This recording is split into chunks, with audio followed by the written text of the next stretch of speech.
Saya pun cukup simpatilah ya, dengan Padang Rengas, Yang Berhormat Padang Rengas yang merasa kecewa, Menteri yang merasa kecewa dengan pendirian yang ditunjukkan oleh Bagan. Saya rasa kekecewaan itu juga adalah yang menyebabkan kenyataan yang sebegitu rupa dikeluarkan oleh Yang Berhormat Bagan.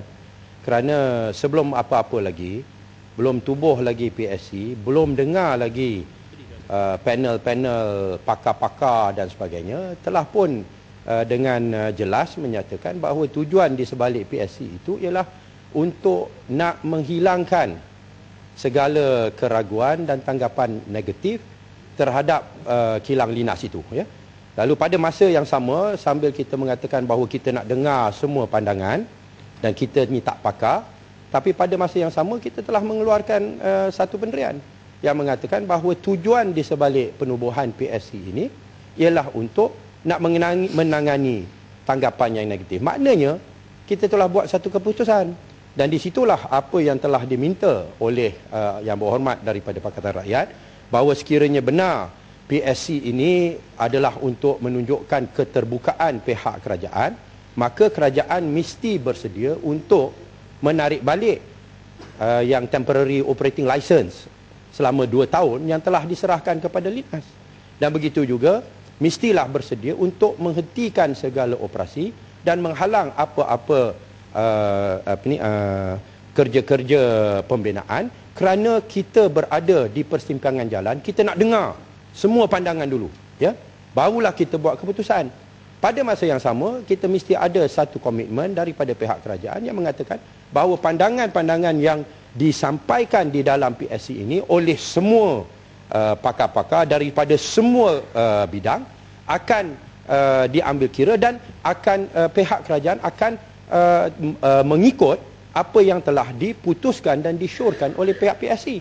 Sekiranya ianya hanya sebagai satu exercise ya, untuk nak tunjuk bahawa kita ni terbuka, kita nak dengar pandangan, tapi akhirnya keputusan dah tetap. Kilang pun dah siap. TOL, Temporary Operating License pun telah diberikan. Oh, maaf, saya kena cakap dengan speaker. Ya, Temporary Operating License pun telah dikeluarkan. Dan kilang itu pun terus berjalan. Ini berarti bahawa PSC ini tidak mempunyai apa-apa nilai. Ianya hanya an eyewash. Hanya satu usaha untuk nak zahirkan satu image bahawa kerajaan ini prihatin. Sedangkan keputusan telah pun dibuat. Ya, dan inilah yang saya rasa kerisauan dan bantahan yang dihasilkan oleh Yang Berhormat Bagan, sehingga dia kata kalau begini tak payahlah kita terlibat. Dan begitulah, itulah juga pandangan daripada PAS, dan saya yakin begitulah juga pandangan daripada PKR. Apa gunanya kita terlibat kiranya keputusan pun telah dibuat?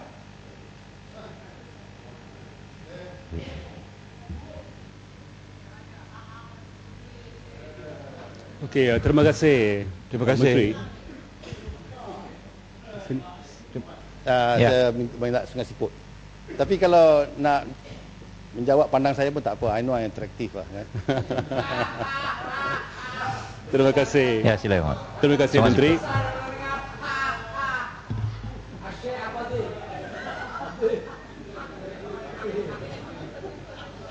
Okey. Saya rasa apa yang dikatakan tadi oleh Shah Alam memang ada point dia. Kerana kita, jika kita nak komiti ini jadikan satu komiti yang tentukan adakah Linas ini selamat atau tidak, ataupun adakah ini jadi satu komiti hanya whitewash yang katakan dia memang dia selamat, ini hanya exercise untuk yakinkan publik. Jadi jika yang kedua, apa gunanya? Jika yang pertama itu untuk betul-betul tengok maklumat untuk cek adakah dia selamat, dan kerajaan harus tunjuk keikhlasan dengan hentikan semua kerja pada Linas pada masa ini. Itu bukan pembawaan semua itu semua daripada Australia semua harus dihentikan dulu. Sampai kita buat kajian, sampai ini PSC buat keputusan, baru luluskan. Tapi jika tidak buat macam itu, jika tak hentikan kerja di Linas, then this is just a whitewash. Apa gunanya? It's a publicity exercise. Jadi bolehkah kerajaan bagi tahu keikhlasan kerajaan?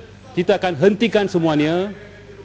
Kita akan hentikan semuanya sehingga PSC ini bersidang dan buat keputusan. Otherwise it's worthless. Sedikit penjelasan Pak Rangas. Pak Rangas sedikit. Sedikit ya? Tak, saya tak boleh mungkir janji. Ya. Saya minta Kubang Ya, Krian. siapa hormati Pak Kubang Krian? Lepas tu nanti saya akan jawab dan saya akan tetap pandang kepada balik pulau. Itu sikap tokoh Maulidur Rasul. Terima kasih Datuk. Terima kasih Datuk Yang Pertua. Kalau Yang Berhormat PM macam pada Rengas, senang. Maknanya layaklah jadi PM kalau terus memerintah.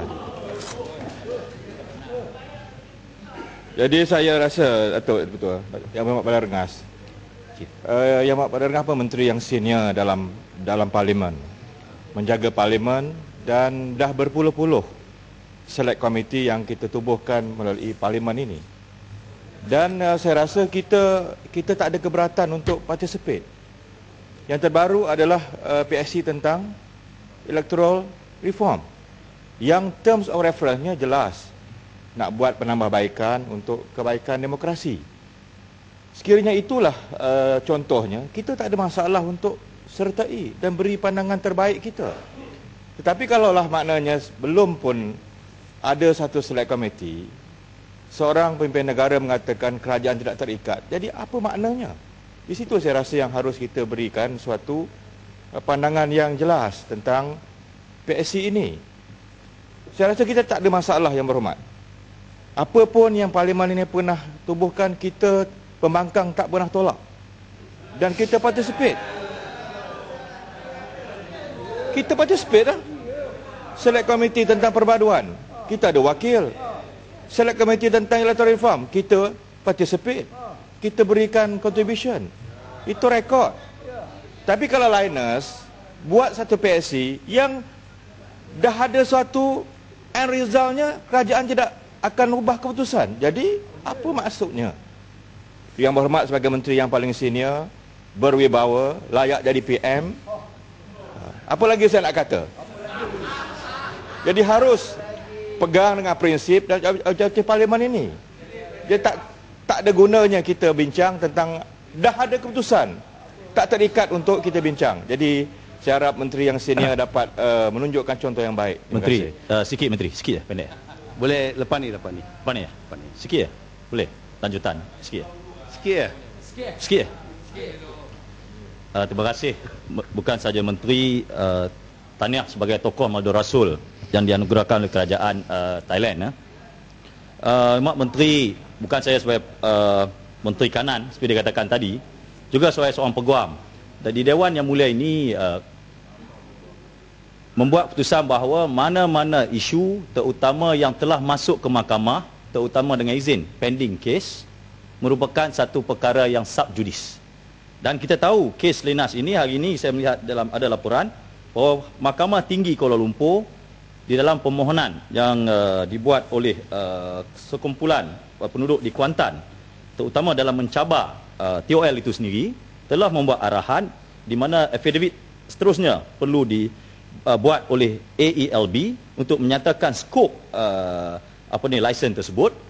Dan seperti yang dihujahkan dengan bijaksana ketika isu NFC dibangkitkan, bahawa perkara tersebut tidak boleh dibahaskan, dilakukan di Dewan Yang Mulia ini kerana terikat dengan peraturan mesyuarat, ianya merupakan satu sub judice. Dan saya rasa bukan saja di parlimen yang kanan, peguam barrister, saya rasa mungkin faham isu ini dan rasa boleh membuat penjelasan.